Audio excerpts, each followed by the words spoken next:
فقلت استغفروا ربكم إنه كان غفارا يرسل السماء عليكم مدرارا ويمددكم بأموال وبنين ويجعل لكم جنات ويجعل لكم أنهارا এক নম্বরে কোনো বান্দা যদি গুনাহগার হয়, ওই বান্দা যদি ইস্তিগফারের আমল করে, আমার আল্লাহ বান্দার সব গুনাহগুলোকে ধুয়ে মুছে সাফ করে দিবেন।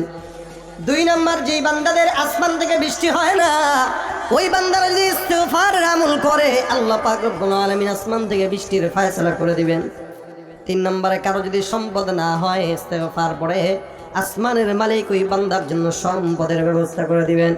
চার নম্বরে, কারো যদি সন্তান না হয়, ওয়ায়ুমদিদকুম বিআমওয়ালিন ওয়া বানিন, সম্পদ আর সন্তানের ফয়সালা করবেন কে? ওয়াজআল লাকুম জান্নাতিন ওয়াজআল লাকুম আনহারা। আমার আল্লাহ পাক ডাক দিয়া কয়, কারো যদি সম্পদ জমিনের মধ্যে না থাকে, ফসল যদি না হয়, ওই বান্দা যদি ইস্তিগফার করে, ফসলে আমি আল্লাহ বরকত দিব। ভারত যতই কিছু হোক না কেন, আমাদের ফসল আটকাইতে পারবে না। ভারতকে আলু দিব না, পেঁয়াজ দিব না, রসুন দিব না, দিস না, তোরা গাঁজা দেওয়া বন্ধ করবে না। আলু নিয়ে কি করবো? আমাকে আলু কম আছে। ওরা যে পেঁয়াজ দেয়, এত বড় বড় পেঁয়াজ, যেটা ওরা আমাদেরকে দেখ, এবার আসলে পেঁয়াজ মাথার মধ্যে মারবো। আমাদের দেশি পেঁয়াজ, ছোট ছোট পেঁয়াজ, এটা খাবার কি মজা। ওদের এই বড় দামড়া পেঁয়াজ খাওয়ার কোনো যুক্তি আছে? ফসলে বরকত হয় না তো ইস্তিগফার করেন, ফসলে বরকত হবে। শুধু তাই না, নদী নালায় যদি পানি না থাকে, ইস্তিগফার করেন, ওয়াজআল লাকুম আনহারা, তোমাদের জন্য নহর প্রবাহিত করে দিব। আল্লাহর কথা মিথ্যা না? লা তাবদীলা লিকালিমাতিল্লাহ, আল্লাহর কথার পরিবর্তন হয় না। যেটা বলছেন তো বলছেন। আপনি পড়েন, আপনারটা হয় না কেন? আপনার নিয়তে করবেন। এজন্য আল্লাহ বলছেন, আনা ইনদা যান্নি আবদি বি, আমার উপরে বান্দা যতটুকু ধারণা করবে আমি ততটুকু দিব। তুমি চিন্তা করবা, আমি যেই কোয়ালিটির বলো, আমার মনে হয় না একতলা বিল্ডিং এর বেশি পারবো। আল্লাহ কবে তুই একতলা তুই টিনের ঘরে থাক। আর তুমি যদি চিন্তা করো, কি আমার আল্লাহর কি অভাব আছে, ইনশাআল্লাহ আমি 5 তলা বিল্ডিং করবো। আল্লাহ কবে তোর 5 তলা না, তোর 10 তলা দেবো।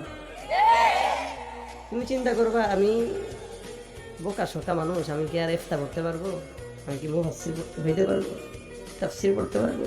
ফিকহ পড়তে পারবো? উলামুল হাদিস পড়তে পারবো? আল্লাহ কবে তুই বেটা গাধা, তুই মারলাই থাক। আর তুমি যখন কবা না ইনশাআল্লাহ ইলমি লাইনে যত উচ্চ স্তর আছে সবগুলা পড়বো, আল্লাহ কবে এর চেয়েও বেশি করে দিব। আমার বান্দা আমার উপরে যতটুকু ধারণা রাখবে ততটুকুই দিব, এর বেশি দিব। এজন্য আল্লাহ পাকের উপরে ধারণা করে কেউ যদি ইস্তিগফার করে, যা চায় সব দিবেন। রাসূল বলেন, মান লাযিমাল ইস্তিগফার, কেউ যদি জবানে ইস্তিগফার উঠায় নেয়, জাআলাল্লাহু লাহু মিন কুল্লি হাম্মিন ফারাজা, পেরেশানি টেনশন সব দূর হয়ে যাবে।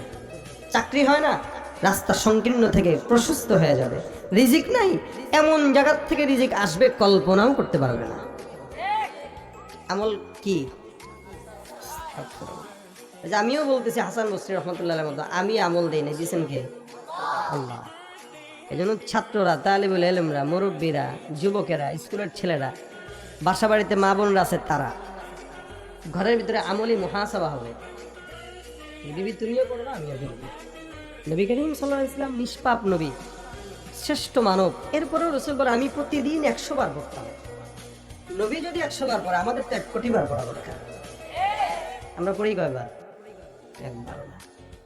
তাহলে আল্লাহর কাছে মাফ কেমনে চাই? এই জন্য প্রত্যেক দিন আমি চেষ্টা করি, আপনারা করবেন ইনশাআল্লাহ। যখন বসে রয়েছেন, বাস জিহ্বাটা খালি একটু নাড়া, আস্তাগফিরুল্লাহ আস্তাগফিরুল্লাহ, খালি জিহ্বাটা নাড়াইতে কষ্ট হয়। আপনার 1 কোটি বার পড়া দরকার না, 10 বার পড়েন। যখন মনে হয়েছে 10 বার করে ছেড়ে দেন, আবার মনে হয়েছে 5 বার করে ছেড়ে দেন, আবার মনে হয়েছে 1 বার করে ছেড়ে দেন। দেখবেন এমনি এমনি আপনার প্রতিদিন 100 বার উপরে হয়ে গেছে। আর 5 ওয়াক্ত নামাজ তো আমাদের পড়াই হয় আলহামদুলিল্লাহ। 5 ওয়াক্ত নামাজের পরে এমনি একটু ইচ্ছা করে 20 বার করে পড়লে তো 100 বার হয়ে যায়। যত বেশি পড়বো তত বেশি আল্লাহর নিয়ামত আমাদের উপরে আসবে। তাহলে আজকের এই 2 দিন ব্যাপী মাহফিলের পূর্ণতা এই জায়গাতে যে আমরা যতদিন হায়াত পাবো, বাঁচবো, এই